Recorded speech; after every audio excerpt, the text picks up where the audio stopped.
बैठक करीब करीब 7-8 घंटे चली। उसमें प्रियंका गांधी ने प्रेजेंटेशन दी। अभी भी इसमें काफ़ी चांसेस हैं कि शायद प्रियंका गांधी बन जाए, ये जिम्मेदारी मिल सकती है उनको। हालांकि हाल ही का वेणुगोपाल नहीं चाहते हैं। वो पता क्या चाहते हैं? क्या चाहते हैं? रहने दे यार, वो बताओ, छोड़, बताइए ना। हाँ, मैं कहना कुछ और चाह रहा हूँ और वो पार्टी के सब लोग जानते हैं कि मैं क्या कहना चाह रहा हूँ। बताइए, हमारे प्रियंका दर्शकों को गांधी भी भी बताइए। नहीं, मेरे पास ना उसमें अभी सबूत एविडेंस के तौर पे कागज नहीं है। ये छोटा मामला नहीं है, ये बड़ा मामला है। अच्छा, बहुत ही बड़ा मामला है। अगर मैं इसको बोलूंगा तो मेरे पास उसका सबूत होना चाहिए। गांधी जो है ना, इस टाइम डर डर के फैसले कर रहे हैं। इनको ये समझना चाहिए कि तुम्हारे पास कुछ खोने के लिए है ही नहीं। कब तक रहेंगे? वो अधिक समय तक रहने वाले नहीं हैं। वो बड़े भाई की भूमिका में आएंगे। नीतीश कुमार की उम्र तो हो ही गई है और उनकी बिगड़ती सेहत को लेकर के विपक्षी पार्टियों में बहुत बातचीत होती है। विपक्षी नहीं भाई साहब, भाजपा में बहुत उनकी चर्चाएं रहती हैं। उनकी कई एक्टिविटीज़ को आप देखिए, कहीं ना कहीं से ट्रेंड करा दिया जाता है सोशल मीडिया पे, उनकी किसी बात को। तो भाजपा में ये बात तो तेज़ी से चल ही रही है। पीके का वहाँ होना, अमित शाह जी का वहाँ होना और इतने बड़े सुपरस्टार की पार्टी आना, तो ये कहीं ना कहीं मुझे भाजपा की एक जो स्ट्रेटजी है उसका ये हिस्से की तरह नजर आता है। नीतीश कुमार का चेहरा घोषित किए बगैर यदि एनडीए ने बिहार में चुनाव लड़ने की हिम्मत की तो फायदा तेजस्वी यादव को होगा। निशांत कुमार अभी चुनाव नहीं लड़ने जा रहे हैं। अच्छा, 2025 नहीं लड़ेंगे? मुझे लगता है, देखिए, निशांत कुमार को चुनाव जब कभी लड़ाना हो तो नीतीश कुमार इतने कमजोर तो भाई 2025 में नहीं हो जाएंगे, 2026 में नहीं हो जाएंगे कि बेटे के लिए एडजस्टमेंट नहीं हो पाएगा। भारत सरकार के एक केंद्रीय मंत्री, अच्छा, नीतीश कुमार के एक मित्र, अच्छा, जो उनके साथी, समझे ना, और बिहार में नीतीश कुमार के मित्र और एक रिटायर्ड आईएएस पदाधिकारी जिन्होंने बीआरएस लिया है, ये तीनों मिलकर निशांत को राजनीतिक प्रशिक्षण दे रहे हैं। अच्छा। और एक बात यह समझ लीजिए कि जेडीयू का उत्तराधिकारी कुर्मी ही होगा। अब वो नीतीश कुमार का बेटा होगा या कोई और होगा, नीतीश कुमार का बेटा ही श्रेष्ठ है। और देखिए, भागलपुर में जिस तरीके से नरेंद्र मोदी ने यह कहा, हमारे लाडले मुख्यमंत्री, इस बात को बिहार के लोगों ने और जेडीयू ने अच्छे तरीके से नहीं लिया। अच्छे से नहीं लिया भाई, ठीक है, सम्मानित कहना ठीक है, लाडला किसको कहा जाता है अपने यहाँ? बच्चे को। अब नरेंद्र मोदी नीतीश कुमार को लाडला कहेंगे? लाडली बहन योजना चला रहे हैं ना आप? लाडली बहन योजना चला रहे हैं ना? लाडली बहन योजना चला रहे हैं ना? छोटा कर दिया नीतीश, छोटा कर दिया, बच्चा कर दिया। हमारे लाडले मुख्यमंत्री। आज का ऑफ कैमरा भी 3 हिस्सों में बटा हुआ है। पहले हिस्से में आपके प्रिय आदेश रावल हैं और हम लोग चर्चा करने वाले हैं कि कांग्रेस पार्टी में प्रियंका गांधी को कौन सा महत्वपूर्ण पद मिलने वाला है, कौन सी महत्वपूर्ण जिम्मेदारी मिलने वाली है और प्रियंका गांधी अपने ऑफिस में कौन सा बड़ा बदलाव करने वाली हैं, जिसके बारे में बताते हुए आदेश रावल एक कागज का जिक्र करने वाले हैं। ये जान लीजिएगा। ऑफ कैमरा के दूसरे हिस्से में हम लोग बातचीत करने वाले हैं भारतीय जनता पार्टी के साउथ मिशन के बारे में। देश के गृह मंत्री और भारतीय जनता पार्टी के दूसरे सबसे बड़े नेता अमित शाह 3 दिनों के लिए तमिलनाडु होकर के आए हैं। तमिलनाडु में पार्टी का दफ्तर खुला है। क्या मैसेजिंग हो रही है और साउथ को लेकर के बीजेपी की क्या तैयारी है? कौन ये देखने वाला है, कौन ये तय करने वाला है कि साउथ में बीजेपी तेजी से अपना पैर फैलाए, अपने डैने फैलाए? इसकी क्या तैयारी है, ये हम दूसरे हिस्से में बात करेंगे। आशुतोष कुमार पांडे इस हिस्से में आपसे रूबरू होंगे और ऑफ कैमरा के तीसरे हिस्से में हम आपको लेकर के चलने वाले हैं बिहार से हमारे साथ जुड़ रहे हैं ज्ञानेश्वर। बिहार की राजनीति में क्या कुछ हो रहा है, नीतीश कुमार के बेटे निशांत की राजनीति में एंट्री कब होने वाली है, निशांत के एक के बाद एक बयान देने के मायने क्या हैं और क्या वाकई 2025 के विधानसभा चुनाव में बीजेपी खेल करने वाली है नीतीश कुमार के साथ? इन सभी सवालों के साथ, जैसा मैंने आपको बताया, ज्ञानेश्वर हमारे साथ हैं। तो पूरा एपिसोड देखिए, आखिर तक देख करके जाइए और हमेशा की तरह कमेंट जरूर करिएगा, क्योंकि आपके कमेंट्स, आपके राय को पढ़ते हुए मुझे ये जानकारी मिलती है कि शो को और बेहतर कैसे बनाना है।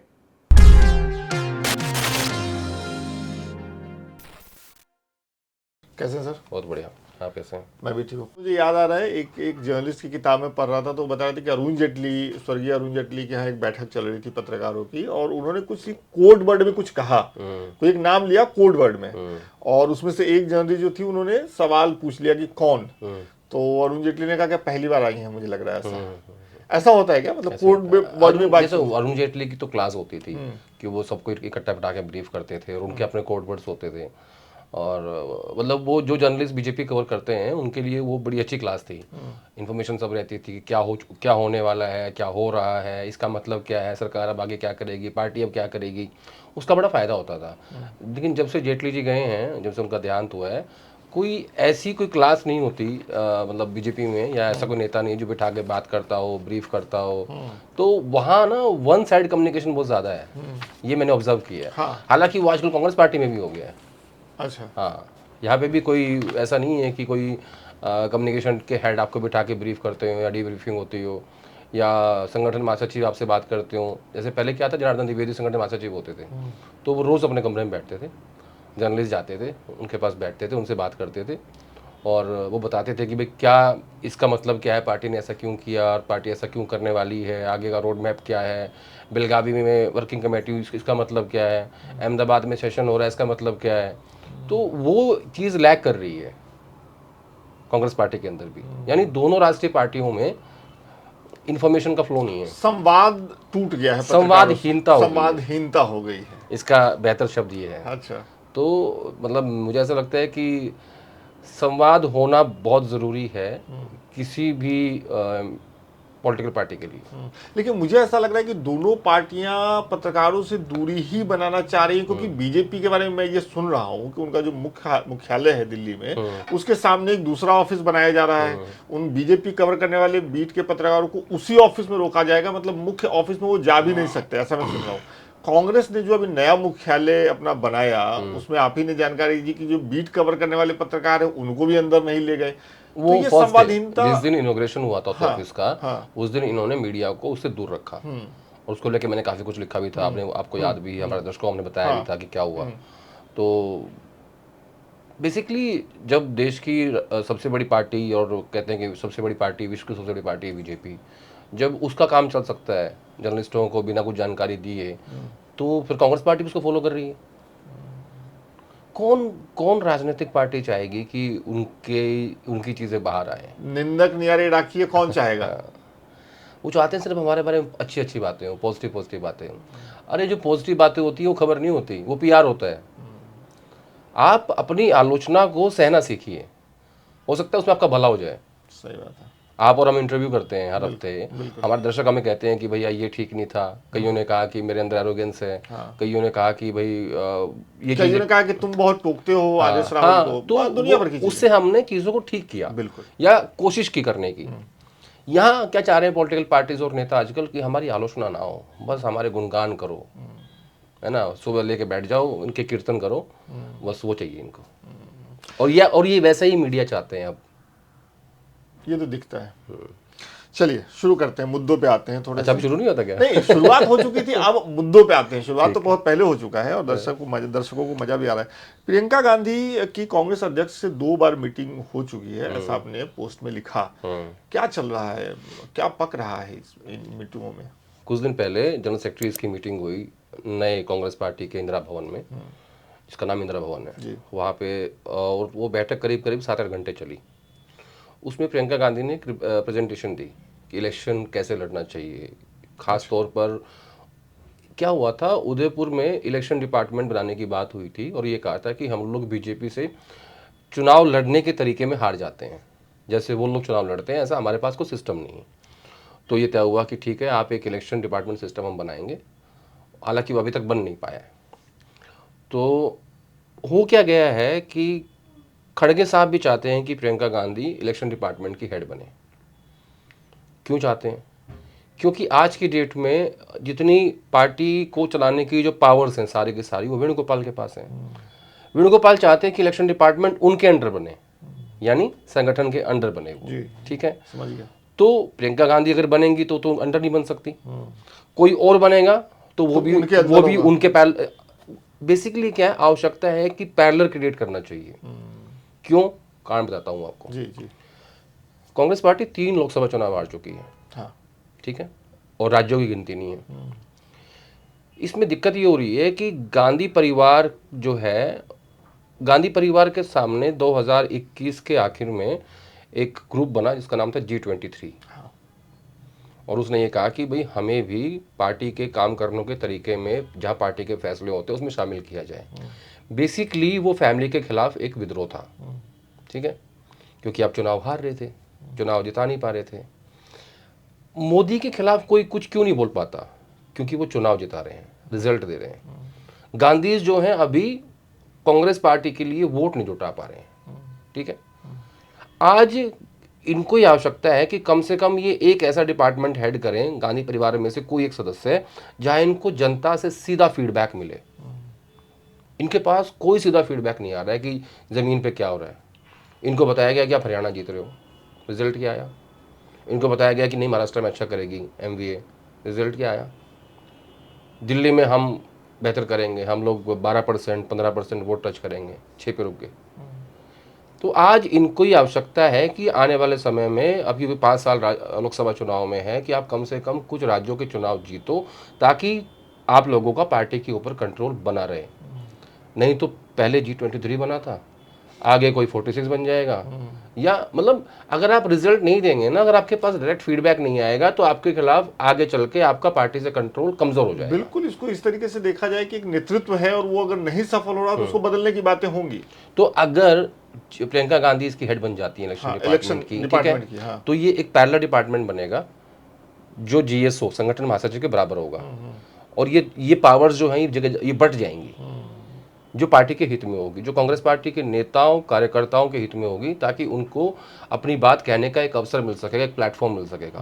दूसरा, जब आप इलेक्शन डिपार्टमेंट हेड करेंगे तो आपको जमीन पे क्या हो रहा है नहीं पता होगा। कोई आपको बीच में कोई ऐसी इन्फॉर्मेशन देगा जिसमें आप जो सच्चाई से बहुत दूर होगी तो वो पकड़ा जाएगा। तो इसलिए मैंने ये लिखा, और मुझे ऐसा लगता है कि अभी भी इसमें काफ़ी चांसेस हैं कि शायद प्रियंका गांधी बन जाए, ये शायद। जिम्मेदारी मिल सकती है उनको। हालांकि हालिका वेणुगोपाल नहीं चाहते, वो पता क्या चाहते हैं? क्या चाहते हैं? रहने दे यार, वो बताओ, छोड़। बताइए ना। वो एक्चुअली राजीव गांधी इंचार्ज बने थे जब वो राजनीति में आए थे, फ्रंटल ऑर्गेनाइजेशंस के, अच्छा। यानी यूथ कांग्रेस, NSY, महिला कांग्रेस, इन सब के। राहुल गांधी भी सेम बने, जब राजनीति में आए तो फ्रंटल इंचार्ज बने। तो वो ये चाहेंगे, मुझे ऐसा लगता है कि वो चाहेंगे ऐसा कि प्रियंका कि लीगेसी को आगे बढ़ाते हुए प्रियंका गांधी भी फ्रंटल की इंचार्ज बने। अच्छा। मैं उनको डिकोड करने की कोशिश कर रहा हूँ,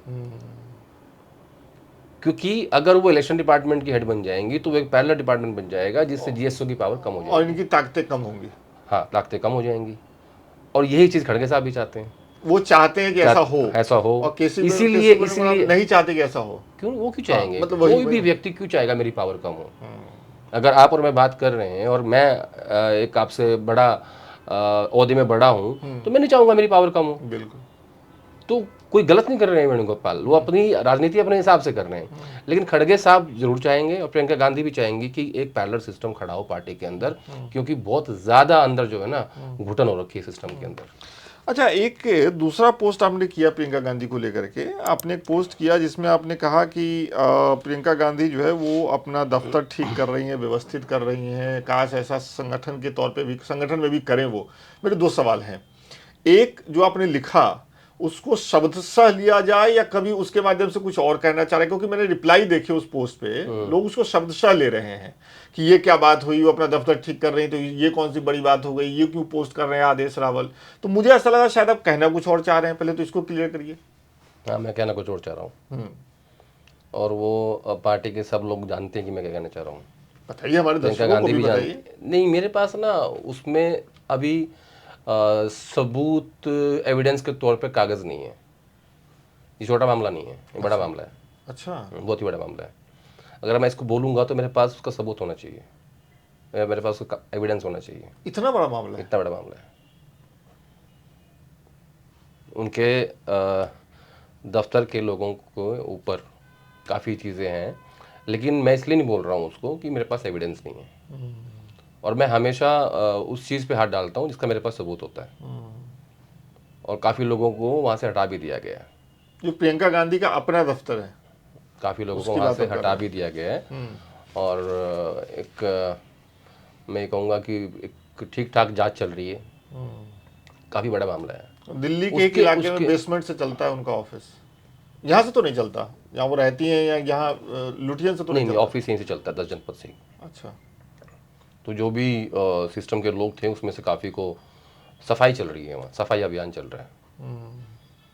लेकिन जो जो बड़ी सफाई होनी है वो बाकी है अभी। अच्छा, और वो मैं इसलिए नहीं बोल सकता क्योंकि फिर एक कुछ दिन पहले एक ट्वीट आया था ना, हाँ हाँ, एक और आ जाएगा ऐसा ही।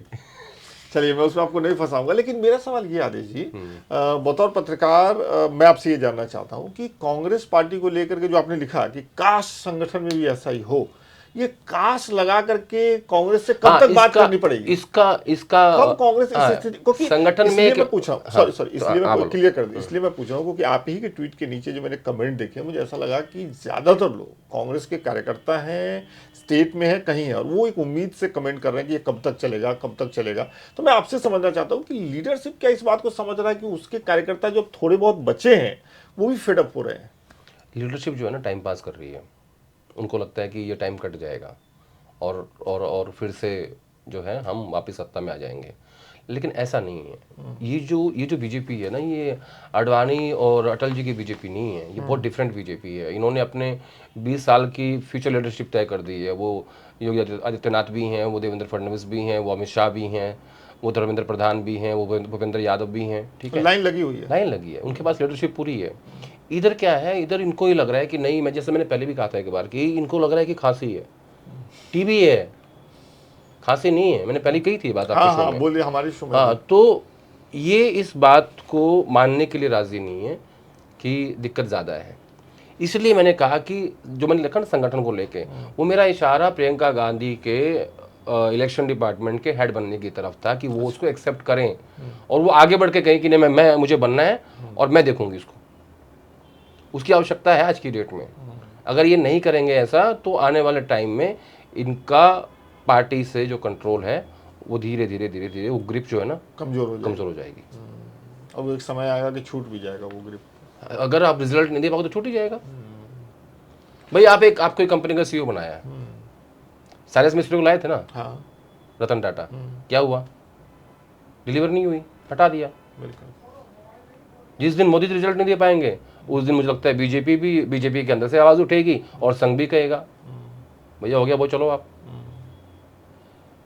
ये जो दुनिया है ना कॉम्पिटेटिव है, चाहे आप और मैं, चाहे मीडिया की हो चाहे राजनीति की हो, जो डिलीवर करेगा वही टिकेगा। सिंपल सी कहानी है। चलिए अब इसी से जुड़ा हुआ एक आखिरी सवाल, आखिरी नहीं, 2-3 सवाल है मेरे अभी। बिहार भी चलेंगे, केरल भी चलेंगे, लेकिन प्रियंका गांधी से जुड़ा आखिरी सवाल मेरा, प्रियंका गांधी को लेकर के जिस तरह की उम्मीद बंधी या बंधवाई गई, मेरा सवाल ये कि राहुल गांधी के बारे में भी यही कहा गया था जब वो आए थे राजनीति में कि राहुल गांधी आएंगे वो बदल देंगे कांग्रेस को। अभी तक तो नहीं बदल पाए हैं, आप ही की बातचीत से मैं ये मतलब निकाल रहा हूँ। चुनाव दर चुनाव वही चीज़ रिपीट हो रही है। अब प्रियंका गांधी से भी यही उम्मीद हो रही है कि वो आएंगी तो चीज़ें बदल जाएंगी, बेहतर हो जाएगा। तो क्या प्रियंका गांधी के कंधों पे ज़रूरत से ज़्यादा बोझ दे दिया गया है, या वाकई आपको लगता है कि वो बदलने में सक्षम है? नहीं, प्रियंका गांधी के कंधों पे अभी तक बोझ आया ही नहीं है। और जो आपने कहा ना कि राहुल गांधी आएंगे तो वो कांग्रेस पार्टी को चेंज कर देंगे, यही तो राहुल गांधी से गलती हुई है कि आप इतनी पुरानी पार्टी को चेंज नहीं कर सकते। आप उसमें छोटे बहुत परिवर्तन कर सकते हो, और उसको आप पूरा चेंज करने की कोशिश करोगे तो आप देखो, राहुल गांधी की जो विफलताएं हैं चुनाव हारने की, उनका एक बहुत बड़ा रीज़न मैं ये मानता हूं कि उन्होंने इस पार्टी को बदलने की कोशिश की। अगर इस पार्टी को वो ऐसे ही स्वीकार कर लेते ना जैसी ये है और उसके साथ चलते, तो शायद वो लंबा चलते और उनके रिज्यूमे में कई सारी सफलताएं और ऐड होती। ठीक है, लेकिन आप उनका कार्यकाल देखो, 2017 में वो अध्यक्ष बनते हैं, 18 में 3 राज्य जीतते हैं और 19 में इस्तीफा दे देते हैं और उसके बाद कहते हैं कि हम अध्यक्ष नहीं बनेंगे। जितनी सोनिया गांधी की कांग्रेस थी, नाम गिनवा देता हूँ, कमलनाथ, दिग्विजय सिंह, अशोक गहलोत, भूपेंद्र सिंह हुड्डा और जितने भी बड़े बड़े पॉलिटिशियन हैं जो 5 साल 10 साल 15 साल मुख्यमंत्री रहे और जो सोनिया गांधी और अहमद पटेल की कोठरी के माने जाते थे, उन्होंने कभी एक्सेप्ट नहीं किया राहुल गांधी को। कब किया बताओ मुझे आप। और ना राहुल ने उन्हें किया। देखो फर्क समझो आप, मोदी जी ने क्या किया, मोदी जी ने पहले पावर हासिल की, उन्होंने किसी को नहीं छेड़ा। जैसे ही उन्होंने शपथ ले ली, जैसे उनके पास पावर आई, और सृष्टि का नियम है, तो उन्होंने एक एक करके जो जो बीच में आया सबको साइड कर दिया। लेकिन सवाल उठता है कि कांग्रेस में जो एक शिथिलता की स्थिति थी, तो उसको बिना बदले राहुल गांधी पावर में कैसे आ जाते? तो बदल कहाँ पाए? ये तो बदल देते। जब 2018 में आपने मध्य प्रदेश और राजस्थान जीते, तो आप कहते कि नहीं सिंधिया और सचिन पायलट ही मुख्यमंत्री होंगे। आप लेते स्टैंड। बिल्कुल। बदलना भी चाहते हो, बदल भी नहीं पा रहे हो। ऐसे नहीं राजनीति होती। देखिए, आपकी विल पावर का स्ट्रांग नहीं है ना राजनीति में। आप फैसले लेते हो, सारे फैसले सही नहीं होते, गलत भी होते हैं। उन गलत को आप फिर ठीक करिए।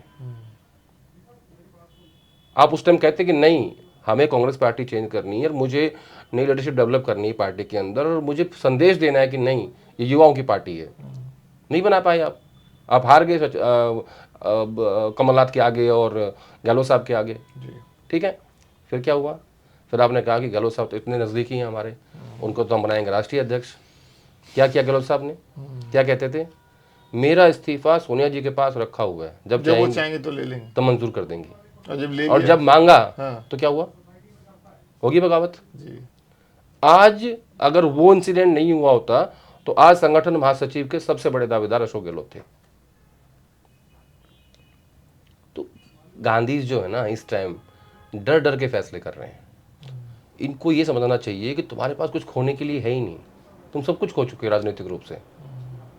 अब तो ये समझो कि हमें कितने स्टेट और जीत सकते हो ताकि सर्वाइवल हो अगले 5 साल। सही बात। क्योंकि 5 साल बाद क्या राजनीति होगी, कैसी होगी, किसने देखी है? राजनीति 5 दिन बाद क्या होगी वही नहीं पता होती। वही नहीं पता होती। हिंदुस्तान की राजनीति सबसे ज्यादा अनप्रेडिक्टेबल है। सही बात। 2 दिन बाद क्या हो पता ही नहीं है। देखो केजरीवाल जी कहाँ मुख्यमंत्री बन रहे थे, कहाँ राजसभा मांगते हुए घूम रहे हैं। पार्टी ने खंडन किया है कि वो नहीं मांग रहे। भगवान करे। चलिए आगे बढ़ते हैं। खबर चल रही है कि आपके प्रिय केसी वेणुगोपाल जी को केरल का अध्यक्ष बनाया जा सकता है, और तिरुवनंतपुरम से जो सांसद हैं 4 बार के शशि थरूर, वो लगातार इंटरव्यू दे रहे हैं और कह रहे हैं कि कांग्रेस में मेरे लिए काम ही नहीं है, कांग्रेस में मुझे अलग थलग रखा जा रहा है। क्या चल रहा है? आपने 2 क्वेश्चन को क्लब कर दिया कि मेरे प्रिय वेणुगोपाल जी केरल के अध्यक्ष बन रहे हैं। ऐसी चर्चा है। ऐसा कुछ भी मुझे होता हुआ नजर नहीं आ रहा है। जो आदमी पूरी पार्टी चला रहा है वो केरल जाके क्यों फंसेगा भाई? पहली बात, ये खबर मैं सही नहीं मान रहा हूँ। ठीक है। ये खबर सही है ही नहीं। ठीक है। दूसरा, जो पार्टी जयराम रमेश को नहीं हटा पा रही है वो किसी को कैसे हटा देगी? सोच के देखो।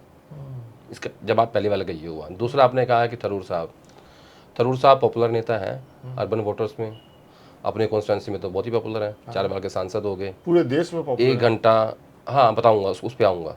1 घंटा उनकी मीटिंग राहुल गांधी से हुई, जिसके बाद उन्होंने बाहर आके वो एक बाइट दी, जिस बाइट के बाद ये पूरा बवाल खड़ा हो गया, कलेश हो गया।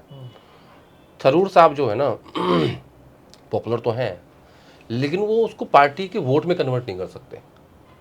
ठीक है, थरूर साहब ने ये जो किया है ना, मतलब राहुल गांधी से मीटिंग के बाद जो स्टेटमेंट दिया, मुझे लगता है व्यक्तिगत रूप से, हालांकि वो कांग्रेस पार्टी में ही रहेंगे मुझे पता है, उन्होंने अपना नुकसान कर लिया। कैसे? राहुल गांधी उस मोड में है, उनको लगता है कि यार हर आदमी मुझे छोड़ के जा रहा है। सिंधिया चले गए, आरपीएन सिंह चले गए, जितिन चले गए, मिलिंद देवड़ा चले गए, जिनको मैंने 10-10 साल मंत्री बनाने की कोशिश करी, इनको ग्रूम करने की कोशिश करी ड्यूरिंग यूपीए। तो इसीलिए वो ज़्यादा समझते हैं कि वेणुगोपाल ज़्यादा ठीक है, वो छोड़े कहीं नहीं जाएगा। तो अब जो है ना, अगर इन्होंने 2-4 स्टेटमेंट और दे दी ना थरूर साहब ने, तो ये मणिशंकर अय्यर की श्रेणी में आ जाएंगे। जबकि इनकी ठीक ठाक इज्जत थी। ये कहानी सुनाता हूँ आपको। जब भारत जोड़ो यात्रा चल रही थी, उसका समापन हुआ कश्मीर में, तो आखिरी दिन जिस दिन समापन हुआ तो वहाँ एक डिनर रखा गया था। क्या डिनर रखा गया था? तो वहाँ किसी ने कहा खड़गे साहब को कि थरूर साहब को बुलाना है। बोले क्यों नहीं बुलाना? बोले उन्होंने अपने खिलाफ चुनाव लड़ा था। बोले तो क्या हुआ, हमारी पार्टी के तो हैं, हमारे खिलाफ तो लड़ा, कैसी बातें कर रहे हो? ये डांट दिया खड़गे साहब ने उस आदमी को। तो थरूर साहब की जो पॉपुलैरिटी है वो सब कुछ ठीक है, वो बढ़िया है सब, लेकिन एक बात में कन्फ्यूज़न है। ये बात सही है कि केरला लॉबी बहुत हावी है दिल्ली में, और खासकर गांधी परिवार के आसपास। आप देखो वी जॉर्ज केरला से, अभी जिनका निधन हो गया, माधवन जी केरला से, राहुल गांधी खुद गए थे केरला, पिल्लई साहब केरला से, वेणुगोपाल, रमेश चन्नीथला, थरूर, ए के एंटनी, सबसे क्लोज गांधी परिवार के। तो केरला लॉबी हमेशा से ही, और खुद वायनाड, और अब प्रियंका गांधी, तो ये बात सही है कि केरला लॉबी बहुत हावी रहती है, और हावी है भी है। और उसी लॉबी ने फैसला किया 2019 में कि अमेठी के साथ साथ राहुल गांधी वायनाड भी लड़ेंगे। तो जब ये तलाश हो रही थी कि पूरे देश में कि वो सीट कौन सी होगी, तो केरला लॉबी ने तय किया। इतना सिस्टम है उनका, इतनी उनकी चलती है।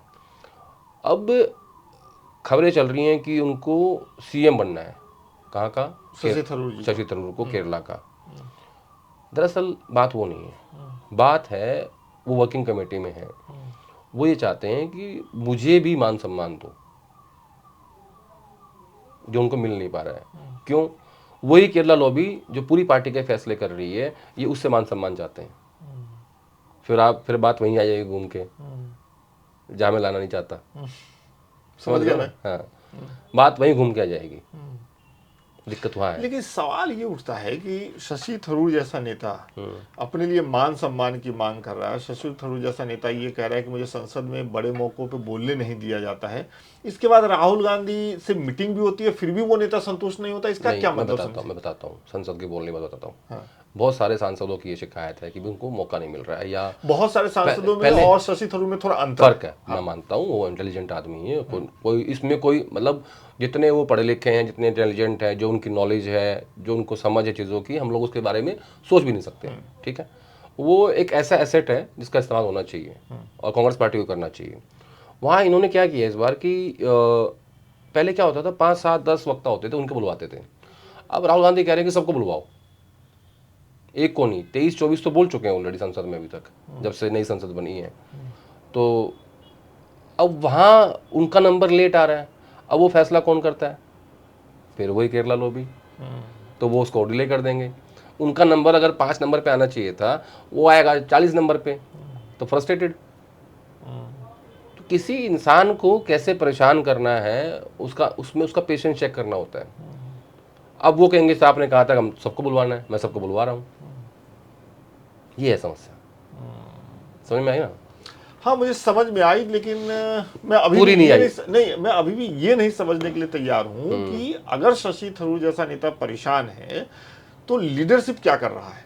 मतलब वो क्यों नहीं उसमें इंटरवीन कर सकते भाई? वो नहीं क्यों सामने आ सकते, कह सकते थरूर जी चलिए आपकी परेशानी का इलाज हम करते हैं। जिस दिन 1 घंटे की मीटिंग हुई थी, उस दिन शायद बड़ी अच्छी मीटिंग हुई थी। अगर वो शायद बाहर आके कुछ ऐसा नहीं बोलते ना, तो मुझे लगता है तो अगर अच्छी मीटिंग हुई थी तो थरूर बाहर आके बोल रहे हैं, इसका मतलब इनके मन में कुछ और चल रहा है। सेटिस्फाई नहीं है उनको, कोई एश्योरेंस नहीं मिला होगा लीडरशिप से। जब क्या चाहते हो आप, जब आप अपने नेता से मिलते हो तो आप चाहते हो मुझे भरोसा मिले, है ना, कि ये आपका होगा। ठीक है, तो मुझे लगता है उसमें कमी रही होगी। ओके, चलिए बिहार की तरफ चलते हैं। बिहार में साल के आखिर तक चुनाव होगा, शायद पहले भी हो जाएगा, और ये भी चर्चा चल रही है। मैं आपसे एक तो चाहूंगा कि ये सही है गलत है वो बता दीजिए कि राहुल गांधी ने कन्हैया कुमार को कह दिया है कि भाई जाओ बिहार और किला फतेह करो। तो कन्हैया कुमार और पप्पू यादव ये दोनों बिहार में होंगे कांग्रेस का नैया पार लगाने की, ऐसी खबरें बहुत जोर से चल रही है। मैं चाहता हूं इसको सही बताइए या खंडन कर दीजिए इसका पहले, तो फिर आगे की बात करेंगे। देखो, पहले समझो कि बिहार का इंचार्ज कौन बना है। कृष्णा रावेरू जी। और बिहार कितने इंटरेस्टिंग प्रदेश है, वो अभी वहाँ दौरे पे हैं। तो मैं आज सुबह किसी से बात कर रहा था, तो एक कार्यकर्ता उनको कहता है, देखिए कृष्णा जी, आप तो राहुल जी के आदमी हैं। पहला जो आया ना सब प्रभारी, सब चोर था, सब टिकट बेच दिया। लेकिन हमें आपसे उम्मीद है क्योंकि आप राहुल जी के आदमी, आप टिकट नहीं बेचेंगे। बिहार के लोग कमाल हैं। ठीक है, मुझे लगता है कृष्णा रावेरू ये चाहेगा कि वो अध्यक्ष को चेंज करे। ये आपने लिखा भी है मैंने। जबकि वेणुगोपाल नहीं चाहेंगे कि अध्यक्ष चेंज हो। ठीक है, कारण मत पूछना, लोग समझ जाएंगे। लेकिन राहुल गांधी की एक आदत है, वो अपने प्रभारी के जनरल सेक्रेटरी को की बात को ही मानते हैं। उनको लगता है कि स्टेट इनको चलाना है, तो मुझे इनके साथ जाना चाहिए।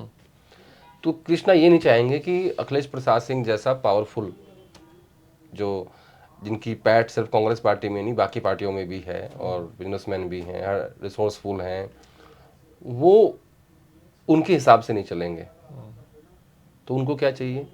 एक डमी अध्यक्ष चाहिए सबसे पहले तो कन्हैया और पप्पू यादव दोनों डमी नहीं है, डमी नहीं। ठीक। तो आपके का जो जवाब है सवाल का वो इसमें आ गया। लेकिन अखिलेश प्रसाद सिंह भी मुझे लगता है, कृष्णा जो कि अभी दौरे पे हैं, वापस आएंगे तो एक रिपोर्ट सबमिट करेंगे वो, जो इनकी मोडस ऑपरेंडी होती है। अच्छा। और उसमें ये कहेंगे कि देखिए अब उसमें क्या होगा, SC ST OBC की बात चल रही है आजकल, तो वो एक प्रपोजल लेके आएंगे कि दलित अध्यक्ष ढूंढ के बना देंगे किसी को। तो दोनों जवाब इसके आप मेरे हिसाब से आपको उसके मिल गए। मैं सवाल को थोड़ा और सिंपल कर लेता हूँ। कन्हैया विधानसभा का चुनाव लड़ेंगे, इसकी तैयारी है? नहीं। अध्यक्ष नहीं बनेंगे, चलिए मान लेते हैं, क्या विधानसभा लड़ेंगे? ये डिपेंड करेगा कन्हैया के ऊपर कि उन्होंने अपनी कॉन्स्टिट्यूंसी वहाँ पे कोई बनाई है या वहाँ पे वो काम कर रहे हैं। क्योंकि लास्ट चुनाव उन्होंने दिल्ली में लड़ा था, पहले वो बिहार बेगूसराय लड़े थे। अब अगर वो देखिए, बिहार में इनके पास कैंडिडेट्स तो हैं नहीं पूरे के पूरे, कितनी सीट मिलती हैं, कौन सी सीट मिलती हैं। जैसे लास्ट टाइम 70 सीट दे दी, नाम के लिए तो बड़ा कर दिया नंबर, लेकिन वो सीट वो ऐसी सीट थी कि जो 2 बार से 3 बार से ना आरजेडी जीत पाई ना कांग्रेस पार्टी जीत पाई। तो सीट कौन सी मिलेंगी, कहाँ कहाँ मिलेंगी, कैसा होगा, कन्हैया का इंटरेस्ट है नहीं है विधानसभा लड़ने में, और वो पार्टी को कैसे समझाएंगे कि तुम अभी दिल्ली लड़े और अब तुम बिहार लड़ना चाहते हो, है ना। अगर वो ये कहेंगे नहीं अब मैं बिहार में ही रहना चाहता हूँ और मुझे यहीं की पॉलिटिक्स करनी है, तो डिफरेंट बात होगी। तो डिपेंड करता है, और खास पर डिपेंड करता है कि इसमें कन्हैया क्या सोचते हैं। ओके। एक आखिरी सवाल मेरा बिहार से ही जुड़ा हुआ है, वो ये है कि बिहार में चुनाव की घोषणा जब होगी तब होगी। अब जैसा बताया आपने कि कांग्रेस प्रभारी जो वहाँ दौरा कर रहे हैं, मैं उनकी फोटोज भी देख रहा था, वो जा रहे हैं, सब जगह माल्यार्पण हो रहा है, तमाम चीजें हो रही है। आने के बाद वो कार्गो पैंट और शर्ट पहन के ना, अब वो आएंगे तो रिपोर्ट भी देंगे, और उनकी बातचीत जो वहाँ हो रही होगी मैं समझता हूँ बहुत दिलचस्प होगी। उनके लौट के आने के बाद उसको सुनिएगा तो मुझे लगता है और भी चीजें निकलेंगी, कैसे लोगों ने उनको बताया होगा, फीडबैक दिया होगा। मेरा सवाल ये कि अगर बिहार में, जैसे कि बिहार के कार्यकर्ताओं को, पार्टी के जो कार्यकर्ता हैं उनकी इच्छा है कि भाई कांग्रेस मजबूती से चुनाव लड़े, अगर कांग्रेस पार्टी मजबूती से चुनाव लड़ने की कोशिश करती है बिहार में, तो क्या आपको लगता है कि आरजेडी कांग्रेस के साथ रहेगी? अगर मान लीजिए, मान लेते हैं 1 मिनट के लिए कि अगर पप्पू यादव कमान संभालते हैं, कन्हैया कुमार कल को उम्मीदवार भी बन जाते हैं, और कांग्रेस एक कोशिश करती है कि 70 सीटों पर ही हम मजबूती से चुनाव लड़ें, तो आरजेडी साथ रह पाएगी? आरजेडी मतलब सहज महसूस कर पाएगी? अलायंस होगा आरजेडी कांग्रेस पार्टी का। सीट शेयरिंग कैसे होगी वो बाद में तय होगा, अलायंस होगा। और ऐसी स्थिति में पप्पू यादव को, यादव मतलब आरजेडी यादव पार्टी है, उसके रहते उनको कैसे बनाएंगे, नंबर 1। हाँ। नंबर 2, वो डमी नहीं है जिसके रिक्वायरमेंट इधर है। नंबर 3, कन्हैया वो अपने आप में एक उनका भी एक बेस बैंक है, अपना जलवा है, जलवा जलाल उनका भी अपना एक, अच्छा वक्ता है, अच्छा बोलते हैं। तो संभावना मुझे कम लगती है ऐसे, मिलजुल के चुनाव होगा। ओके। और समझौता आरजेडी से होगा, सीट शेयरिंग भी अच्छे से होगी। लेकिन उससे पहले मुझे लगता है अखिलेश या प्रसाद जी का जो है वो जो भविष्य है वो गर्दिश में है। हाँ, ये तो आपने लिखा भी, तो बदले जाएंगे इसकी चांस है। तो आपने दोनों बातें कह दी, आपने कहा कि वो कृष्णा की बात मानेंगे राहुल गांधी, ऐसा लगता है, और फिर आप कह रहे हैं कि अखिलेश आप अच्छा मान लो कि मैंने अपने ट्वीट में क्वेश्चन मार्क लगा के बात करी। मैंने आपके शो में साफ साफ कह दिया कि कृष्णा क्या करेंगे। कहा ना मैंने। और कृष्णा के बाद राहुल मानेंगे, कथा मानेंगे। राहुल गांधी की एक बड़ी सिंपल सी आदत है, जो आदमी जिस काम के लिए जिम्मेदार है, अगर वो उसमें बदलाव करना चाहता है या नहीं करना चाहता है, वो उसका अधिकार है। लेकिन फिर अखिलेश बने रहे ऐसा केसी वेणुगोपाल चाहेंगे। हाँ, तो चलेगी किसकी? राहुल गांधी की, कृष्णा की। अच्छा। उन्होंने तो अभी भी कहा एक मीटिंग में, वेणुगोपाल ने बोला क्या कि इनको मौका कहाँ मिला अभी।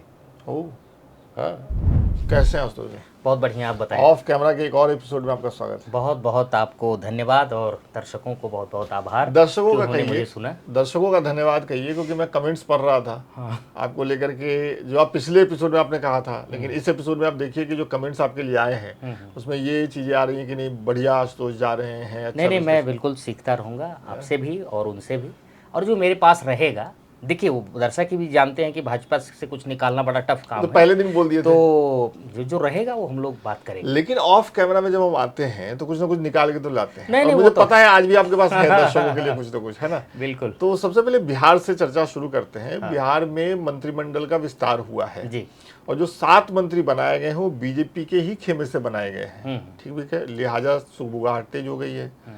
एक तो ये मामला है। दूसरा मामला जो है वो ये कि नीतीश कुमार के बेटे निशांत, जो अभी तक अराजनीतिक थे, एकदम से राजनीतिक हो गए अचानक 2-3 बयानों में, है ना। और बयान, जो सबसे बड़ा बयान उन्होंने दिया है वो ये कि एनडीए हमारे पिताजी को मुख्यमंत्री का चेहरा घोषित करे। अब चर्चा ये है कि बीजेपी करेगी क्या बिहार में। बहुत लोगों को शंका है कि महाराष्ट्र दोहराया जाएगा। बताइए, गांठें खोलिए थोड़ी। देखिए इसमें क्या है कि आप ऐसे देखिए कि जब किसी का सबसे बड़ा वाला भरोसा टूटता है ना, तो फिर उसके बाद आदमी भरोसा नहीं कर पाता, खाली समझौता करता है। नीतीश कुमार की भी स्थिति ये है, मैं उनको बहुत रिस्पेक्ट करता हूँ, बड़ा मझा राजनीतिज्ञ मानता हूँ। अभी स्थिति ये हो, आया राम गया राम, कब इधर आए कब उधर गए, कब इधर गए।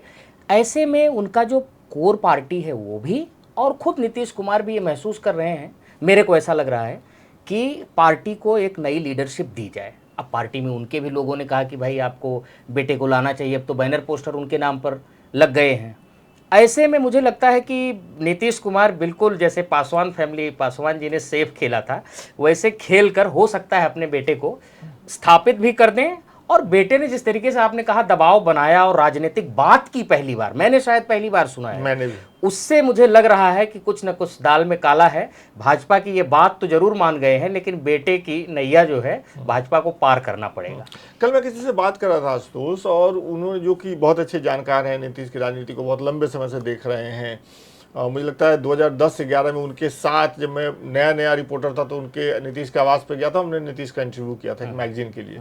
उनसे मेरी बात हो रही थी तो उन्होंने कहा कि नीतीश के पास रास्ता नहीं है, अगर उनको बेटे को लॉन्च करना है तो बीजेपी की तरफ ही जाना पड़ेगा, क्योंकि आरजेडी में वो दरवाजा बंद है। डेफिनेटली लालू यादव नीतीश के बेटे को नहीं लॉन्च करने वाले। डेफिनेटली वो लॉन्चिंग हो सकती है तो बीजेपी से ही हो सकती है जी। लेकिन दूसरी तरफ लोग कह रहे हैं कि बीजेपी खेल करने वाली है। महाराष्ट्र में जिस तरीके से एकनाथ शिंदे मुख्यमंत्री थे, रिजल्ट आया तो देवेंद्र बैठ गए कुर्सी पे। देखिए, जब एक कार्यक्रम में अमित शाह जी से ये पूछा गया कि भाई बंबई से बिहार को क्या संदेश देना चाहते हैं, कहाँ का कार्यक्रम, कहाँ था? एक कार्यक्रम था, एक टेलीविजन पे ही, उनसे ये सवाल किसी पत्रकार ने उनसे किया था, तो उन्होंने कहा था कि उस समय तय किया जाएगा। मतलब बहुत सीधा जवाब उन्होंने नहीं दिया था, जिसके बाद स्टेट से लेकर और दिल्ली तक में हाहाकार मच गई, पार्टी में तमाम चर्चा होने लगी, ये तक भी बातें आने लगी कि नीतीश कुमार के स्वास्थ्य नहीं ठीक रहते, पार्टी में भी चर्चा हुई और भाजपा कहीं न कहीं यहाँ भी मतलब महाराष्ट्र की तरह बड़े भाई की भूमिका में आएगी, तमाम चीज़ें हुई। उसके बाद मुझे पता है कि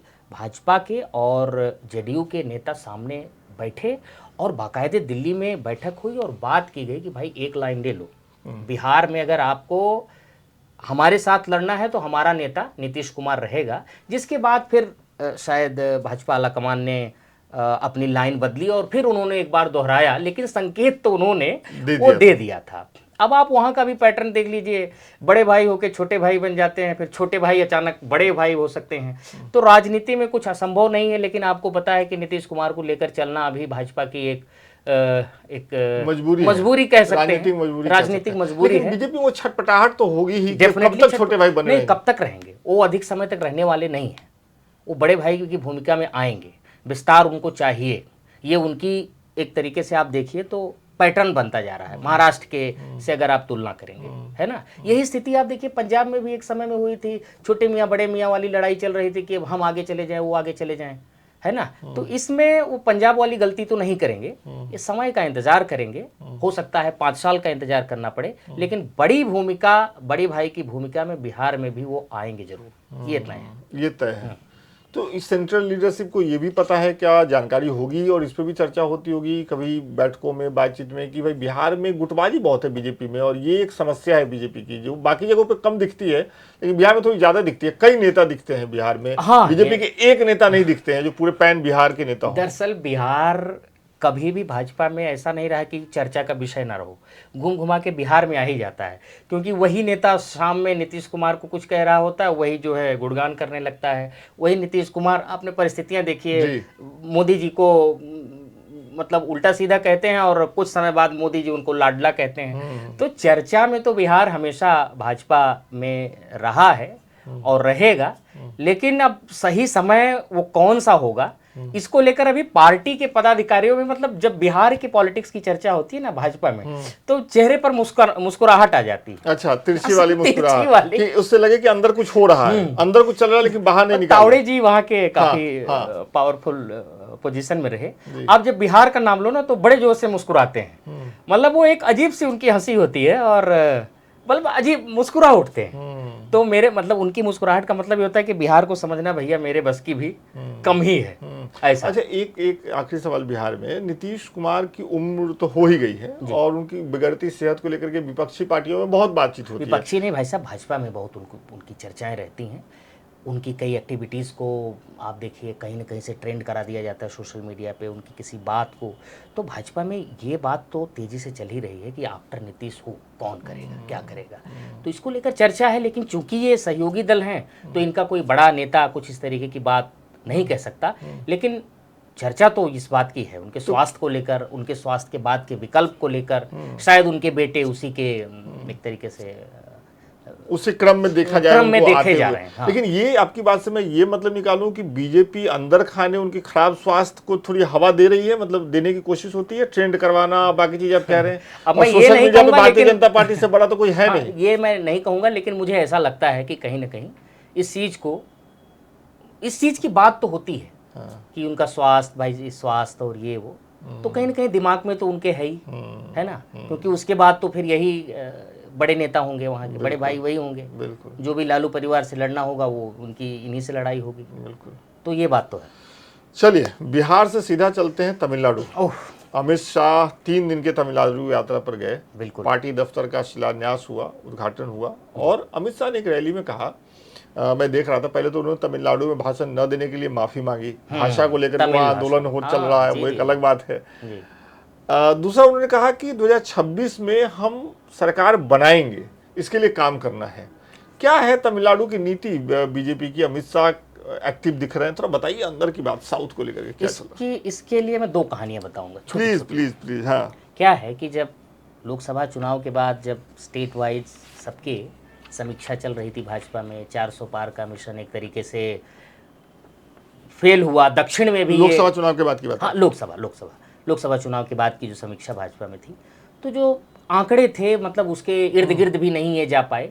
तो हर स्टेट को लेकर समीक्षा बैठक चलती थी, उसमें इफबट लगते थे। लेकिन जब तमिलनाडु और केरल के पदाधिकारियों से मुखातिब हुआ आला कमान, तो चर्चा जब ख़त्म होने लगी तो उन्होंने कहा कि इसको समीक्षा की तरह मत देखिए, इसको शुरुआत की तरह देखिए।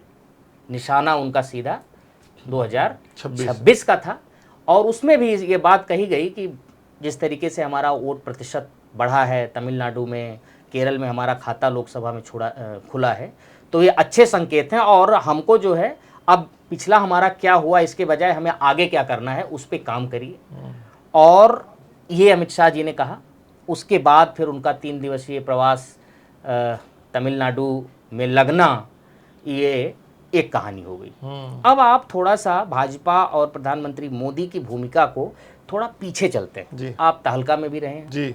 मुझे लगता है 2012 के आसपास तहलका में एक बहुत सनसनीखेज रिपोर्ट छपी थी जिसमें ये कहा गया था कि जो वहाँ की तत्कालिक मुख्यमंत्री थी जयललिता जी, उनकी सहयोगी उनको जहर दे रही हैं। और ये बात तब के तत्कालिक गुजरात के मुख्यमंत्री नरेंद्र मोदी जी ने उनको सूचित किया था। जी। अब आप यहाँ से समझिए कि नरेंद्र मोदी जी की तमिलनाडु की पॉलिटिक्स में समझ, नज़र कब से है और पार्टी में उनके शुभचिंतक यानी AIADMK में उनके लोग। तो अब आप समझिए ये कहानी कि अभी तो AIADMK ने मना किया कि हम भाजपा के साथ नहीं जा रहे, लेकिन मेरा मानना है कि प्रधानमंत्री मोदी के सिंपैथाइज्ड लोग उधर भी हैं और सूचनाएं रहती हैं। एक फैक्टर उस कहानी से रिलेट करके मैं बता रहा हूँ। जी जी। दूसरा ये है कि एक वहाँ के सुपरस्टार विजय जी उन्होंने अपनी पार्टी लॉन्च की 1 साल शायद पूरा किया और उसमें उसी दिन तमिलगा वेद्री कड़गम टीवी के करके टीवी के तो उसको लॉन्च किया। अमित शाह जी तमिलनाडु में होते हैं, प्रशांत किशोर जी तमिलनाडु में होते हैं।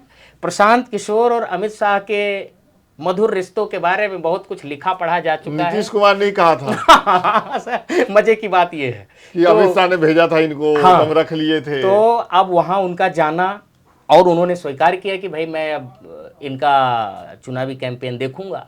जब पूछा गया तो ये भी कहा भाई बिहार में भी मैं सक्रिय रहूंगा, पैसे निकालना है तो प्रोफेशनली पैसा यहीं से आएगा तो वहाँ चुनाव लड़ूंगा। लेकिन अंदर खाने जो बात चल रही है वो पीके का वहाँ होना, अमित शाह जी का वहाँ होना और इतने बड़े सुपरस्टार की पार्टी आना, तो ये कहीं ना कहीं मुझे भाजपा की एक जो स्ट्रेटजी है उसका ये हिस्से की तरह नजर आता है। मैं कोई ऑथेंटिक नहीं कह सकता क्योंकि दर्शक जानते हैं मेरी मजबूरी। नहीं, हम देखिए, इसमें जरूरी नहीं कि हमारे पास हमेशा किसी बात के लिए सूचना हो। हम पत्रकार हैं, हम कई बार लोगों के घूमने फिरने से और ताकने झांकने से भी अंदाजा लगाते हैं। ठीक बात है, बिल्कुल आप सही कह रहे हैं। अब देखिए ना कि प्रशांत किशोर बीजेपी में थे, इससे कौन ऐतराज कर सकता है? प्रशांत किशोर ने 2014 का चुनाव लड़ाया बीजेपी को, इससे कौन ऐतराज कर सकता है? एक बड़ा वर्ग है देश में जो प्रशांत किशोर को बीजेपी की बी टीम कहता है, इससे कौन ऐतराज कर सकता है? नीतीश कुमार ने कहा था कि अमित शाह ने इनको हमारी पार्टी में भेजा था, ये तो रिकॉर्ड पे है। अब आप बिल्कुल सही कह रहे हैं कि भाई अमित शाह वहां गए, अमित शाह और कमान संभाले हुए हैं तमिलनाडु में। 2026 में चुनाव होने वाला है, एक नई पार्टी लॉन्च हुई है और प्रशांत किशोर उसका काम लेकर के पहुंच गए। सहयोग देखिए, दोनों नेता एक ही दिन लगभग जो है तमिलनाडु में होते हैं। तो कहीं ना कहीं ये चीजें कई सारे संकेत तो है, कई सारे संकेत मिल रहे हैं। दूसरी बात यह है कि मेरे हिसाब से लोकसभा चुनाव में 18% वोट जो है जी इनको भाजपा को आया था और AIADMK को देखा जाए तो 25% के शायद आसपास उनको वोट आया था, है ना। अब आप देखिए, अच्छा वो 29 सीटों पर दूसरे नंबर पर AIADMK रही। तो इसका मतलब यह है कि उनका जनाधार तगड़ा है। सुपरस्टार की अगर इनको आने वाले समय में बैकिंग मिल गई वो हो जाएगा। इनका मत प्रतिशत अच्छा है ही। और अमित शाह का तमिलनाडु में लगना तो मैं ये नहीं कह सकता कि क्या है, क्या होगा आगे चल के। ये माने कि तमिलनाडु मिशन जो है, मिशन तमिलनाडु जो मिशन साउथ कह लीजिए, क्योंकि केरल में भी चुनाव रहेगा। हाँ, मिशन साउथ कर लें तो इसको अमित शाह खुद ही मॉनिटर कर रहे हैं। खुद ही। मेरे को तो ये है कि जिस तरीके से उनका साउथ को लेकर बातचीत है, आप चीज़ों को देखिए ना। आप लोकसभा में जो वो क्या मतलब जो लोकसभा स्पीकर के बगल में कहीं ना कहीं है ना तमिल संगमम और ये तमाम चीजें जो देखिए मतलब प्रतीकात्मक रूप से वो बड़ी चीज, हाँ प्रतीकात्मक रूप से जो दी जा रही हैं। क्योंकि मुझे मैं तमिल के एक लीडर से मिला, मैंने उनसे पूछा कि भाई साहब एक बात बताइए कि आप लोग क्या कर रहे हैं, मतलब भाजपा हमारी इतनी बड़ी पार्टी इधर की है और आप वहाँ उभरने नहीं देते। तो उन्होंने हमको एक शब्द में कहा, वो मतलब कहना बहुत उचित नहीं लेकिन उन्होंने यही, उसको मैं रूपांतरित करके कहा, उन्होंने यही कहा कि हम लोगों को इस आइडियोलॉजी से नफरत है। हम लोग मतलब उनके पार्टी, उनके समाज को। ऐसे में अगर, और जाहिर सी बात है अगर आपका 0 सीट आ रहा है तो कहीं ना कहीं आपकी आइडियोलॉजी, आपके विचार को लेकर वहां संशय तो है। अब उस संशय को दूर करने का जो बेड़ा है वो अमित शाह जी के पास है। किस तरीके से अपनी बात को वो डिलीवर वहां कर पाते हैं और करते हैं, क्या स्ट्रेटेजी अपनाते हैं, ये सब समय पे डिपेंड करेगा। लेकिन शुरुआत तो उन्होंने कर दी। यहाँ तक कि आपकी बातचीत से वैसे दर्शक भी नोट कर रहे होंगे, जो मैंने नोट किया, एक तो खास बात कि लोकसभा चुनाव के बाद जो समीक्षा बैठक हुई उसमें अमित शाह ने कहा कि इसको समीक्षा बैठक मतलब ये शुरुआत कही। हाँ। तो यही बताता है कि लड़ने के लिए वो तैयार है। बिल्कुल। नंबर 1। नंबर 2, आपने बताया कि पूरी कमान अमित शाह अपने हाथों में रख रहे हैं, तो ये भी सीरियसनेस को बताता है। किसी राज्य में इतने बड़े 3-3 ऑफिस का उद्घाटन 2-2 3-3 दिन बने रहना वहाँ अभी से, जबकि चुनाव में अभी साल भर से अधिक का समय है, साल भर के आसपास है, तो कहीं ना कहीं मिशन साउथ और अगला लोकसभा की जो एक्सपेक्टेशन रहेगी वो साउथ से अधिक रहेगी। आप देखिए कुछ राज्यों में जैसे तेलंगाना हो, आंध्रा हो, कर्नाटक हो, कुछ स्थितियां बेहतर हुई हैं। तो साउथ से इनका अब जोर रहेगा। और इसी में मैं एक बात और जो भाजपा में इस समय चर्चा में खूब है कि भाजपा का राष्ट्रीय अध्यक्ष कौन होगा। ये तो बहुत बड़ी बात है। तो इसको लेकर भी भाजपा में और भी जगहों पर ये बात चल रही है। ये भी साउथ से बात आ रही है क्या? हाँ, ये साउथ कनेक्शन वहां से लाया जा रहा है क्योंकि साउथ में अभी 2 राज्यों के प्रमुख चुनाव होने हैं और इनको ये दिखाना है साउथ का। तो वहां से भी, अभी मैं कोई नाम नहीं लूंगा, कहना उचित नहीं है क्योंकि अभी सच कहें तो भाजपा में भी सबको पता नहीं क्या होगा। नाम मत ही लीजिए, जिसका आप लेंगे वो तो बनेगा नहीं। ये तो पक्की बात तो पर यह है कि अभी ये चर्चा चल रही है कि हो सकता है अगला भाजपा का राष्ट्रीय कमान किसी साउथ के व्यक्ति को जाए। अच्छा, अब वो कौन होगा, कोई महिला होगी या कोई दलित वर्ग से आने वाला व्यक्ति साउथ का वो समय होगा। के साथ पता अच्छा, चलेगा। उसके साथ ये भी होना चाहिए कि साउथ का है तो थोड़ा हिंदी भी उसकी ठीक हो, क्योंकि उसको हाँ। वहाँ भी देखना है। तो वो सब गुणा गणित जो है इस समय भाजपा में बैठाया जा रहा लेकिन है। इस पर चर्चा हो रही है। हाँ, चर्चा है, साउथ चर्चा को हो लेकर रही चर्चा है। एक चर्चा दिल्ली को लेकर के भी हो रही है आशुतोष, क्या टॉप लीडरशिप इस पर कुछ सोच रहा है कि दिल्ली में जो बीजेपी ने वायदे किए, खासतौर पे महिलाओं से जो वादे किए, उसको लेकर के अब सरकार टाल मटोल के रवैये में दिख रही है दिल्ली सरकार? देखिए, अब मैंने कहीं पढ़ा था कि जितनी योजनाएं चल रही हैं उसको चलने देने में, और भाजपा ने जो योजनाएं, जो घोषणाएं की हैं घोषित करने में, उसमें लगभग 25,000 करोड़ का शायद एक्स्ट्रा बर्डन पड़ना है। तो ऐसे में अर्थ का देखना कि कहाँ से, और दिल्ली सरकार पहले कह चुकी कि भाई हमारे यहाँ उनका बजट तो पहले से ही धक्का बोला पड़ा है। तो ऐसे में उस बजट कहाँ से आएगा, कैसे खर्च किया जाएगा, इसमें वक्त तो लगेगा। चुनाव के समय तो इन्होंने कह दिया, लेकिन अब देखिए आतिशी बैठी हुई हैं, जिस तरीके से वो अपना पैर जमाए बैठी हुई हैं कि नहीं भाई पूरा तो तुम्हें करना है, वो भी टाइम पे डिलीवर करना है। तो वो एक संकट है, लेकिन भाजपा गोल मोटोल जवाब तो दे रही है। अब उन्होंने तय किया है कि भाई कुछ चीज़ों को, जैसे जो केंद्र की योजनाएं थी, चलो आप उसको तो कर दोगे, जो सारे राज्यों को मिल रहे हैं प्राथमिकता पे दे दोगे, लेकिन जो बड़े वादे हैं उसके लिए तो चैनलाइज करना पड़ेगा। और मुझे तो लगता है कि अभी इसमें कुछ ना कुछ इफ और बट भी लगाए जाएंगे, क्या करना है क्या नहीं करना है, क्या सबको देना है कि नहीं देना है, कुछ क्लॉजेस भी जुड़ेंगे। उस पर ब्यूरोक्रेसी स्टेट की और सेंटर की काम कर रही होगी। और मुझे लगता है जिस तरीके से महाराष्ट्र में हुआ कि लाडली बहना योजना जो था उसमें टर्म एंड कंडीशन लगाए गए, एज बैरियर लगाया गया, कमाई इनकम का लगा, वो सब लगा होगा करके ये जारी करेंगे सरकार, मुझे लग रहा है उसमें थोड़ा समय लग रहा है। जी, समय लगेगा, समय लगेगा, लेकिन आम आदमी पार्टी जिस तो तरीके तैयार से बैठी है। तैयार बैठी है, उसमें इनके लिए दिल्ली बड़ा आसान सा नहीं रहेगा। हाँ, क्योंकि भले उनकी संख्या कम है लेकिन वो मुस्तैद रहेंगे, सड़कों पे दिखेंगे, तो चुनौती तो है।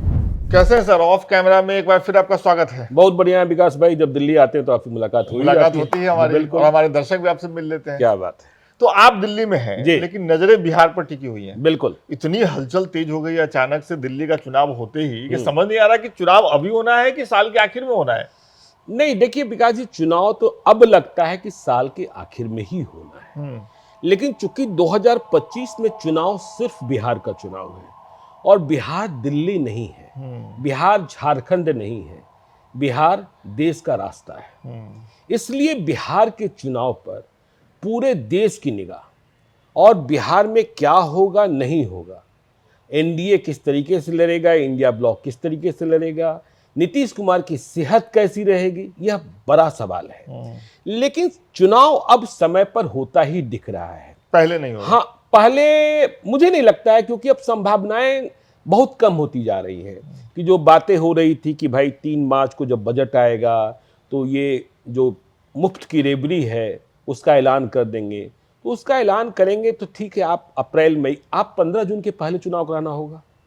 मानसून 15 जून को आ जाता है, अब मई का महीना ही बचता है आपके पास। और इधर के दिनों में आपने नीतीश कुमार को भी देखा होगा कि वह बार बार इस बात का संकेत दे रहे हैं कि चुनाव समय पर। और आपने यह भी देखा होगा कि पिछले दिनों निशांत ने लाइव सिटी से ही बातचीत की, उसने कहा निशांत अब अधिक सक्रिय हो गए हैं नीतीश कुमार के पुत्र, और बेहद संजीदे और सधे हुए दिखाई पड़ रहे हैं। उन्होंने कहा चुनाव में 8 महीना बचे हुए हैं। तो जो निशांत कह रहे हैं वह खुद नहीं बोल रहे हैं, उन्हें वह कहना है, उन्हें वह कहना है। जी बिल्कुल, आऊंगा मैं उस पर। निशांत हैं, हमारे बातचीत का टॉपिक है निशांत, लेकिन सबसे पहले मुझे ये कहना चाहिए, और मुझे लगता है रिपोर्टर्स की तारीफ होनी चाहिए जब खास तौर पे संस्थान के संपादक बैठे हों। आपकी रिपोर्टर समरीन जबरदस्त काम करती हैं, और खास तौर पर निशांत का इंटरव्यू जिस तरीके से लेकर के आई है, बिल्कुल, और बड़ी बात है, उसके लिए उनकी तारीफ बनती है। निशांत पे पहले बात कर लेते हैं। जनवरी से, इसी साल जनवरी से अगर आप देखें तो हल्का हल्का निशांत मीडिया के सामने आने लगे, और अभी तो पिछले 5 दिन में वो बार बार मीडिया से टकरा रहे हैं, बयान दे रहे हैं। उनका ये वाला बयान कि एनडीए पिताजी को सीएम का फेस घोषित करे, क्या है इसके पीछे की रणनीति, थोड़ा खोल दीजिए। नहीं देखिए, एनडीए को घोषित करना होगा, आप चुनाव के बाद क्या करोगे यह बात का सवाल है। लेकिन नीतीश कुमार का चेहरा घोषित किए बगैर यदि एनडीए ने बिहार में चुनाव लड़ने की हिम्मत की तो फायदा तेजस्वी यादव को होगा। देखिए, नीतीश कुमार का विकल्प अभी बिहार में कोई दूसरा नहीं बन पाया, बीजेपी के भीतर तो कोई है ही नहीं। बीजेपी सेंध मारने की कोशिश कर रही है। मंत्रिपरिषद विस्तार पर भी आएंगे ही आप। आपने देखा ही कि वहां किस तरीके से सेंध मारी हुई, लवकुश समीकरण में भी सेंध मारी कर दी गई, नालंदा तक घुस आई बीजेपी और सारी सीटें जो रिक्तियां थी सब कुछ हड़प लिया। तो जो निशांत दिखाई पड़ रहे हैं, आप यह भी देख रहे होंगे कि जो देश में क्षेत्रीय पार्टियां, रीजनल पार्टीज हैं, जिन रीजनल पार्टीज ने अपने उत्तराधिकारी को घोषित नहीं किया, वह पार्टियां खत्म हो गई। और यह भी आप देख रहे होंगे, समझते हैं कि उत्तराधिकारी का मतलब बेटा, बेटी और पत्नी ही होती है। भतीजा, साला ये सब नहीं, भाई ये सब नहीं ये सब नहीं चलता है। और आप देख ही रहे ना, भतीजा के चक्कर में ममता बनर्जी भी परेशान है, मायावती भी परेशान है। हाँ, तो अब जब पूरी दुनिया यह भाई के चक्कर में लोक जनशक्ति पार्टी में लोक जनशक्ति, हाँ, तो पूरी दुनिया जब यह कहने में लग गई कि नीतीश कुमार बीमार, नीतीश कुमार बीमार, नीतीश कुमार बीमार, तो सामने आ गए निशांत। वह कह रहे हैं कि 5 साल के लिए फिट एंड फाइन है, 100% फिट एंड फाइन है।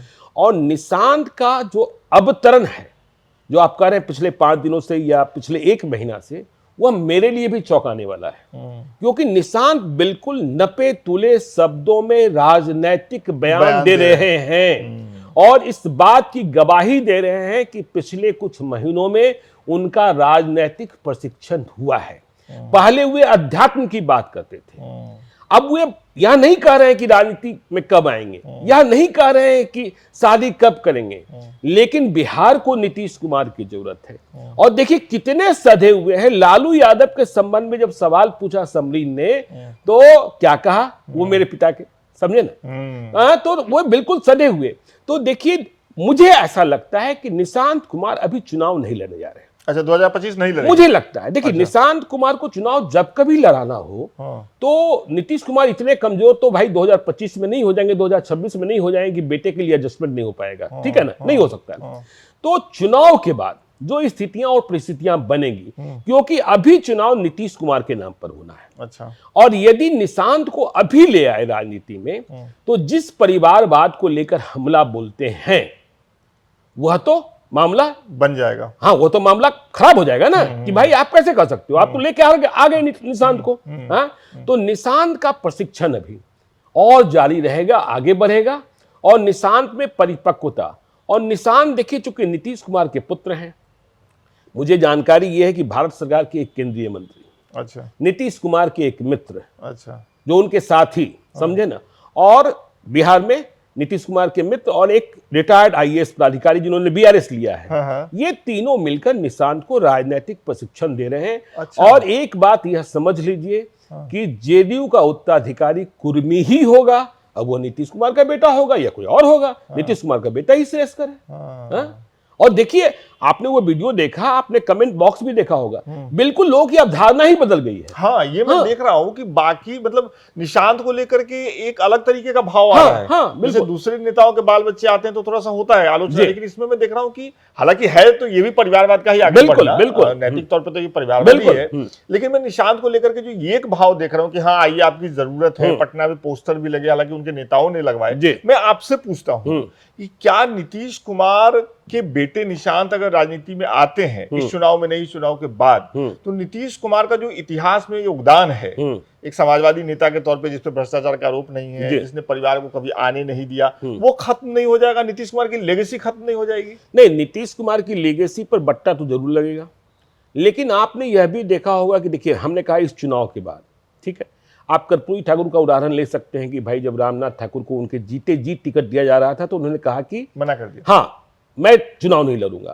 तो अब यदि जेडीयू को संभालने की बात आएगी, चुनाव के बाद 5 साल का मौका होगा, चुनाव के बाद, और 5 साल किसी भी क्राइसिस को मैनेज करने के लिए बहुत बड़ा वक्त होता है, बहुत बड़ा वक्त होता है। और देखिए, हर बार जब यह बात होती है कि नीतीश कुमार के उत्तराधिकारी फला फला फला फला, तो इतनी खिड़कियां खुल जाती हैं, इतने खेमे बन जाते हैं। देखिए, मनीष वर्मा को एमएलसी बनने से रोकने के लिए जितने कौन थे, जितने एक दूसरे के दुश्मन थे, सभी इकट्ठा हो गए थे। लेकिन निशांत के नाम पर किसी को आपत्ति नहीं होगी। हाँ, ये तो मैं हाँ, निशांत के नाम पर किसी को आपत्ति नहीं होगी, तो वो बट्टा तो लगेगा। और देखिए, नीतीश कुमार की राजनीतिक पारी अब चुनाव के बाद वह कितने दिनों के मुख्यमंत्री होंगे नहीं होंगे, उनके नेतृत्व में चुनाव जीता जा सकेगा नहीं जीता जा सकेगा, चुनाव के वक्त सेहत कैसी रहती है, यह बड़ा सवाल है। क्योंकि देखिए अब नीतीश कुमार दुनिया को यह बताने में लगे हैं कि मैं फिट हूं। ठीक है, आप इधर के दिनों में उनकी गतिविधियों को देखिए। मैं पिछले 1 साल से नोटिस कर रहा था कि वह शादी समारोह में नहीं जा रहे हैं, और जा भी रहे हैं तो समय से पहले चले जा रहे हैं या अगले दिन जा रहे हैं, ताकि बहुत सारे अतिथियों से सामना न हो।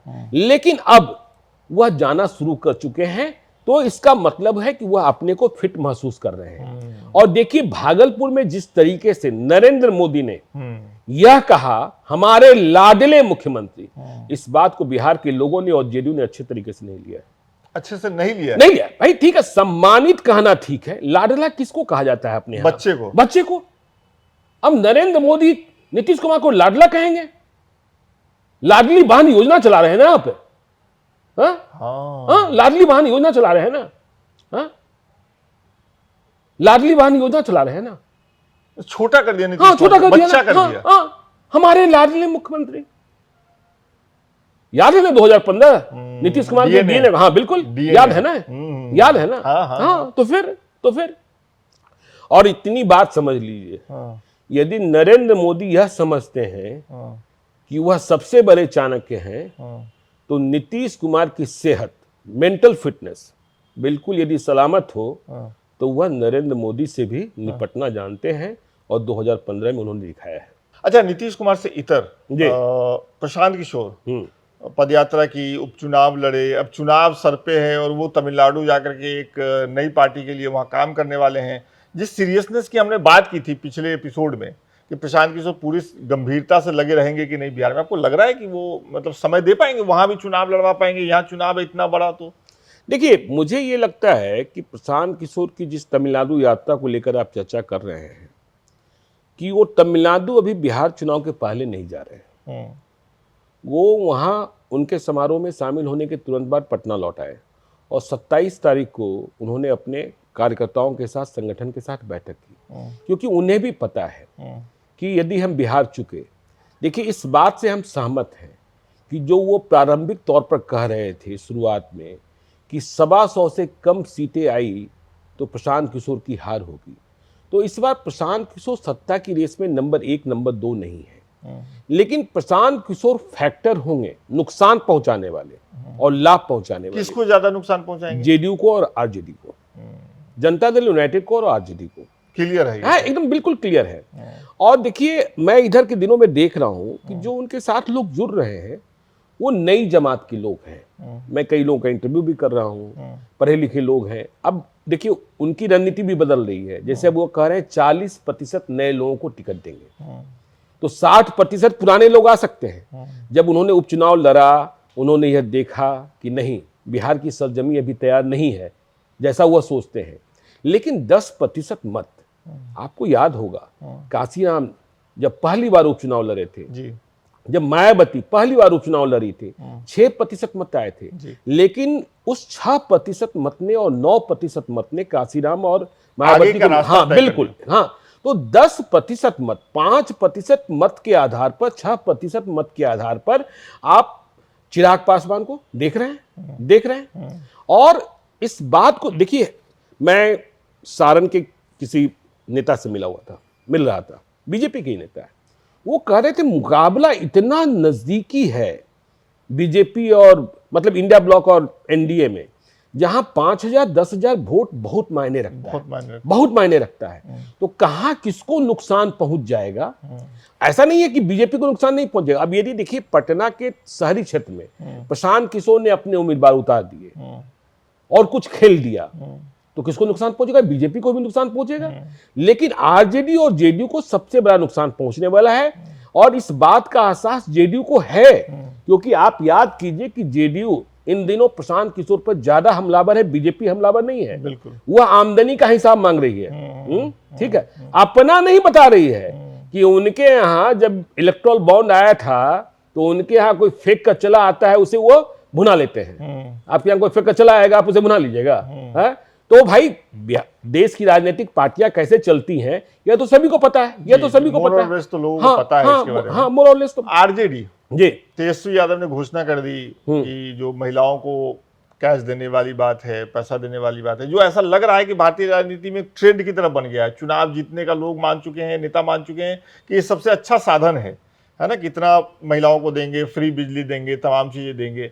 इसका काट आप सोच रहे हैं कि आने वाले दिनों में अब बजट आने वाला, जैसा आप कह रहे थे, तो विकास जी देखिए, BJP भी मैंने प्रारंभ में ही कहा आपको कि देखिए नीतीश कुमार का विकल्प अभी, लेकिन जो यह सवाल आपने उठाया है कि मैं दिल्ली में किसी ऐसी एजेंसी से मिल रहा था जो लगातार ओपिनियन पोल्स करते हैं और ग्राउंड सर्वे रिपोर्ट तैयार करते हैं, वे कह रहे थे कि देखिए बिहार में फ्री रेबड़ी, अब तक मुफ्त की रेबड़ी बिहार में नहीं बटी है और नीतीश कुमार इसके पक्षधर भी नहीं रहे। मुझे बिहार सरकार के एक मंत्री बता रहे थे कि जब नीतीश कुमार के समक्ष बीजेपी ने यह प्रस्ताव रखा कि भाई महिलाओं के लिए, बहनों के लिए ये योजना लानी है, वृद्धों पर वो तैयार थे, ठीक है, वृद्धों पर तैयार हैं, विधवा तैयार हैं, लेकिन उनका कहना था कि देखिए इस तरीके से फ्री हर व्यक्ति को यह ठीक बात नहीं है, लेकिन चुनाव आ रहा है तो खैर जो आप लोग समझते हैं कीजिए। तो ये मुफ्त की रेबड़ी जो है, अब 3 तारीख को बजट आने दीजिए, यदि इन्होंने 1500 रुपए दिए महिलाओं को और तेजस्वी ने 2500 रुपए की बात कर दी, 2500 रुपए की, तो फिर समीकरण गडमड हो सकता है। अच्छा, मैं ऐसे कई लोगों से मिल रहा हूं और आप चुनावी नतीजे देखते हैं, उसको पढ़ते हैं, समझते हैं कि ये जो रुपए का गणित है ना, वह सभी जाति समीकरण को ध्वस्त कर देता है। अब 200 यूनिट फ्री बिजली की बात हो रही है। दिल्ली के लिए बड़ा आसान था जब अरविंद केजरीवाल ने कहा था, क्योंकि यहाँ हाई एंड यूजर अधिक हैं जी, हाँ, और 200 यूनिट वाले कम है, तो आप उसकी भरपाई कर लेते हो। लेकिन बिहार में तो 95% 200 यूनिट वाले ही हैं, तो बिहार में बिजली फ्री हो जाएगी और जो 5% वाले हाई एंड यूजर हैं उनके लिए बिजली इतनी महंगी हो जाएगी। और महिलाओं के लिए चाहे 1500 रुपए की बात आप करेंगे तो साल के 18,000 रुपए हो जाएंगे, 2500 रुपए की बात करेंगे 30,000 रुपए हो जाएंगे। 5 करोड़ से 6 करोड़ महिलाएं हैं, 5 करोड़ ही मानते हैं, 30,000 रुपए आप दे रहे हैं, 1.5 लाख करोड़ रुपए कहां से आएगा? बिहार के पास ये 2,70,000, हाँ, तो कहां से आप देंगे? और आप देख ही रहे हैं कि भाई झारखंड में क्या हुआ, महाराष्ट्र में क्या हुआ, दिल्ली में घोषणा करके सरकार फंसी हुई है। मैं कल कहीं दिल्ली में ऑटो से चल रहा था तो मैंने ड्राइवर से पूछा कि 8 तारीख को खाते में पैसे आ रहे हैं ना, तो उसने कहा भगवान के भतीजों की सरकार ही यह झूठी बोलती है। भगवान के भतीजों की सरकार यह झूठी बोलती है, हरियाणा में भी झूठ बोली। और अब देखिए सुप्रीम कोर्ट में जो मसला चल रहा है, हाई कोर्ट में मसला चल रहा है, अब केंद्र भी एक रास्ता। भाई आप अनाज खिलाते खिलाते और आप समझते हैं क्या हो रहा, भाई आप किसी को काम के लायक घर में काम करने वाली महिलाएं नहीं मिलेगी यदि आपने 2500 रुपया कर दिया, या फिर उनकी डिमांड। आप तो झारखंड को बहुत करीब से देखते हैं, झारखंड की महिलाएं पूरे देश में काम करती हैं। अब जैसे ही हेमंत सरकार ने घोषणा की, वहां आपने देखा 1100, 2100, 2500, भाई पहले तो 1000 या 1100 की बात थी ना। बीजेपी जब आए हेमंत बिश्व शर्मा और शिवराज सिंह चौहान, तो उन्होंने कह दिया 2000 दे देंगे, तो कह दिया 2500 दे देंगे। पूरा गणित ही बदल गया, पूरा गणित ही बदल गया। आपने छत्तीसगढ़ में देखा था मतहारी योजना, जब सारे लोग कह रहे थे कि कांग्रेस पार्टी नहीं हार रही है, तो मतहारी योजना, बिहार के ही नितिन नवीन वहां के प्रभारी थे, किस तरीके से बूथों पर फॉर्म भरवाया गया और पूरा का पूरा खेल ही बदल गया। तो 3 तारीख का बजट बड़ा इंपॉर्टेंट होगा, उससे तय होंगी बहुत सारी चीजें। और तेजस्वी यादव को अभी घोषणा करने में कोई दिक्कत नहीं, विपक्ष में है। हाँ, देखिए अब तो आपकी दिल्ली की मुख्यमंत्री कह रही है ना कि भाई खजाना खाली है, हम कहां से दें। अभी तो घोषणा करने में कोई दिक्कत है नहीं। और तेजस्वी यादव अपने लोगों से कह रहे कोई बात मत करो, सब बात भूल जाओ, सिर्फ गांव में जाओ और कहो कि 2500 रुपया फ्री देंगे, फ्री देंगे, और इसके बाद क्या बोलता है 200 यूनिट बिजली फ्री देंगे। इसके बाद क्या हुआ क्या नहीं हुआ, कहां समीकरण, क्योंकि अब तक हम लोग यह मानते हैं कि महिलाओं की कंस्टिट्यूंसी नीतीश कुमार ने डेवलप कर रखी है, लेकिन यह प्रभावित हो सकता है विकास। अगर ये पैसे वाली बात चलेगी तो, पैसे वाली बात चली तो मुफ्त की रेबड़ी के चक्कर में प्रभावित हो सकता है। चलिए, बहुत बहुत शुक्रिया। हमारे दर्शकों से इसी तरीके से बतियाते रहिए और हम लोग कोशिश करेंगे कि ऑफ कैमरा के जो दर्शक हैं वो बिहार के बारे में जब भी सोचे तो ज्ञानेश्वर जी की छवि आए, ज्ञानेश्वर जी की बातें आए और हम लोग इसी तरीके से बहुत बहुत धन्यवाद।